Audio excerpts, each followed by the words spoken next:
বন্ধুগণ, কেমন আছো সবাই? রোদ্দুরের মধ্যে আমরা হেঁটে হেঁটে বেরিয়ে পড়েছি ডক্টর দেখাতে যাওয়ার উদ্দেশ্যে। আজ আমরা হসপিটাল যাচ্ছি সেবা পেতে, সেবা দিতে নয়।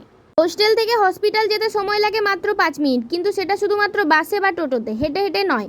সত্যি আমরা হেঁটে হেঁটে বেরিয়ে মনে হচ্ছে এতক্ষণে ভুলই করেছি। 10 টাকা টোটো ভাড়া বাঁচাতে গিয়ে আমরা 10 দিনের পা ব্যথা এক্সট্রা ফ্রিতে পেয়ে গেলাম। আর দেখো, সবাই তো তোমরা বিখ্যাত তালতলা দেখেছো, কিন্তু শালতলা দেখোনি। আমাদের কলেজের পাশেই রয়েছে বিখ্যাত শালতলা।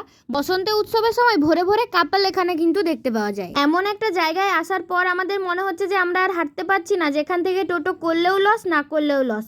সেই দিল্লির লাড্ডুর মতো, খেলেও পস্তাতে হবে, না খেলেও পস্তাতে হবে। ও হ্যাঁ, হসপিটাল যাওয়ার উদ্দেশ্যটাই তো বলতে ভুলে গেছি।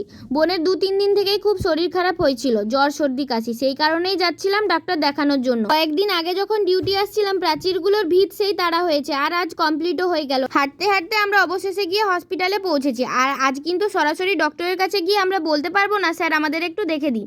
আজ আমাদের প্রথমে লাইন দিয়ে টিকিট কেটে, তারপর আবার লাইন দিয়ে ডক্টরের চেক আপ করাতে হবে, আর তারপর আবার লাইন দিয়ে মেডিসিনও নিতে হবে। টিকিট কাউন্টারে কিন্তু আজ খুব একটা ভিড় ছিল না, তাই আমাদের সেরম অসুবিধা হয়নি।